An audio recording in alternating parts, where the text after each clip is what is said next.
everyone, welcome back to my channel. My name is Jenny. I'm here today to share with you the results of my 5-star predictions for 2022. I picked 5 memoirs to read for this year in my 5-star predictions, and overall I think the list was really positive. I'm a really big fan of memoir, so I thought it was going to be maybe even cheating to pick 5, but in the end they didn't all get 5 stars, so I think it was in the end a fair list. I started off reading Paris to the Moon by Gopnik. So I am a really big fan of France and Paris, and so I thought, books set in Paris, how can I not give that 5 stars? But there were a lot of things about this that weren't really right for me. So Gopnik was a writer for The New Yorker. He moved to Paris with his family, with his young son and his wife in the 90s. And before that, he had actually been in Paris with his family quite a bit. I think they may have even lived there for a while. So he was really familiar with the culture, and he had a certain knowledge of the city prior to moving there again with his family. I think the parts of this that worked for me were his personal feelings and his personal descriptions of being with his family. He also had some historical references, especially around World War II, that I hadn't known about before. So in that way, I was really appreciative of his research for this book. But for me, overall, there were just some topics he covered that I just didn't find interesting, and that's to be expected. I think not everyone can capture you with their personal interests, and so he shared a lot of that in here that I just didn't find very compelling or interesting or relatable.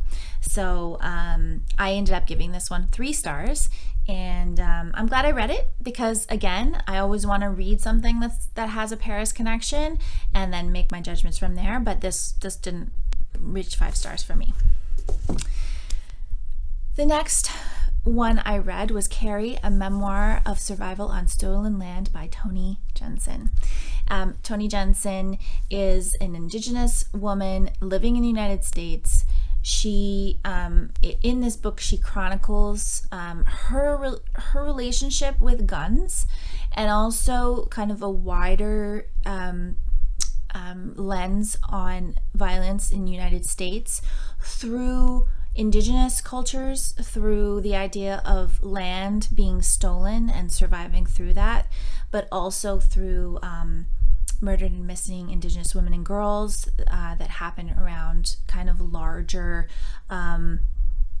resource extraction projects. So you have things like pipelines being built, or oil fields, or things like that, and you get these large groups of men that are working in these areas, and then there's always an increase around violence against women, or women who are disappeared. And so that's part of it. She also takes you through her life and her relationship with her parents and growing up and the things that she struggled with. It's so well crafted. She does a lot of it with words, so she will find a word that's kind of the theme for each chapter, and then she'll relate the origins of that word, and then also pepper it in with the rest of the essays.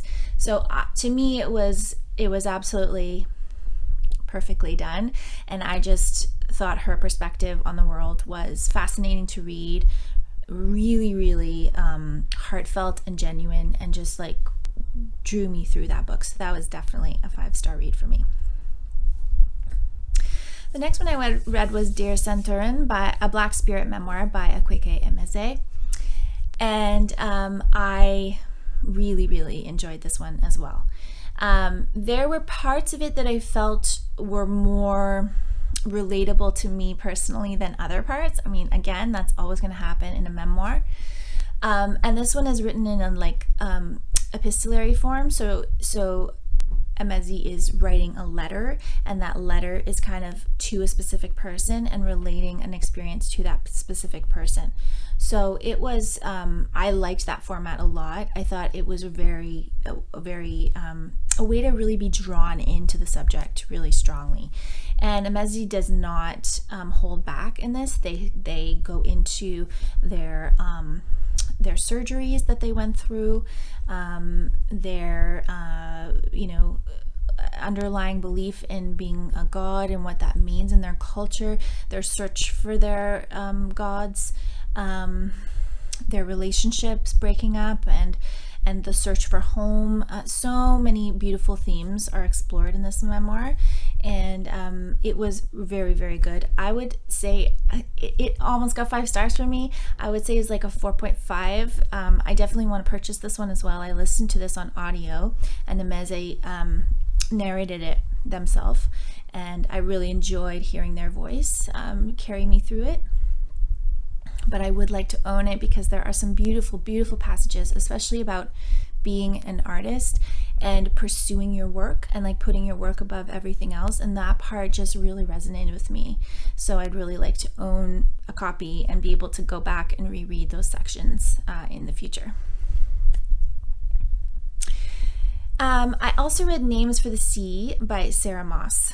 Now, this is a memoir set in Iceland. Sarah Moss and her family went to Iceland to live for a year while she was teaching at a university there. And this is so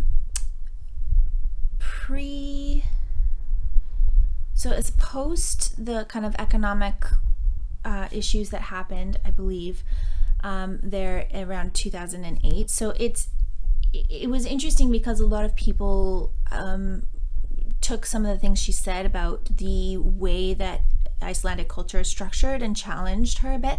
But I think that Iceland may have changed a lot in the last 10, 15 years since she wrote this book. So it was really interesting to hear her perspective. She had some very strange, at times, impressions of Iceland in terms of her own personal fears and how those related to things of not being at home and like moving from England to Iceland. She also talked a lot about the other kind of literature in Iceland, and I found that really interesting.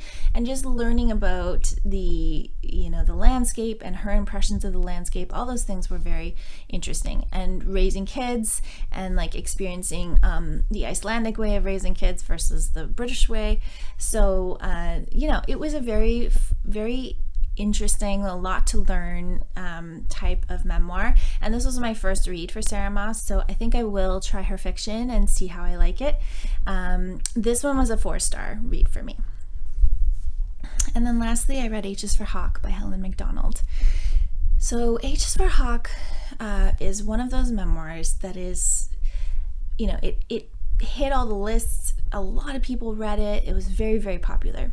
So I'm very much late to the boat here. I may be the last person that has not read this book. And I really enjoyed it. I didn't know anything about falconry. I didn't think I ever wanted to know anything about falconry, but I did enjoy learning about it. The way she conveyed the topic, I found really interesting. She also talks about T.R. White, who was a writer that she really was drawn to when she was a child. So I found it interesting that she relayed the literature around falconry that she read as a child and related it to her experience of getting this specific hawk, whom she names Mabel, after her father dies. And so her father's death is really the catalyst for everything that comes after. And I thought, having read several memoirs around the death of a father, I thought that she handled that part very, very well. It does not get too sentimental, but you can tell the depth of her feelings about her father. And I mean, that is the key with a memoir, I think, is to not let it become a memorialization of this person you've lost, but about your experience of losing them. That's what I want to read about. I don't want to read why your father was a wonderful person. I want to read what it feels like to have lost them and what they meant to you. So it's a very fine line, and not every author is able to do it well. And I thought Helen Macdonald was able to do it well.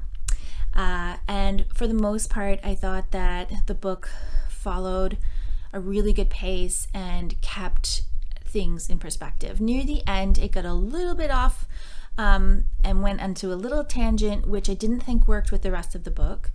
But I forgive that little thing. And that was just like delving into some environmental and societal critique, which I thought, you haven't really been doing that through the rest of the book. So I'm not really sure why you would bring it in now in like the second to last chapter. It just doesn't really work. And that's another topic for another day. But luckily she kind of reined it in after that one chapter. So this was a 4-star read for me. I didn't give it 5. It just didn't have enough of an emotional impact on me to get to 5. But I thought it was very well written and very interesting. I know Helen Macdonald has a book of essays out. I don't think I would read that.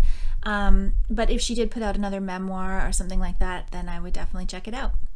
So those were my 5-star predictions for 2022. I will be coming back at you later with my 2023 5-star predictions list. It's a little bit different than the last 2 have been, and I will be back again soon with another video. Thank you so much for watching.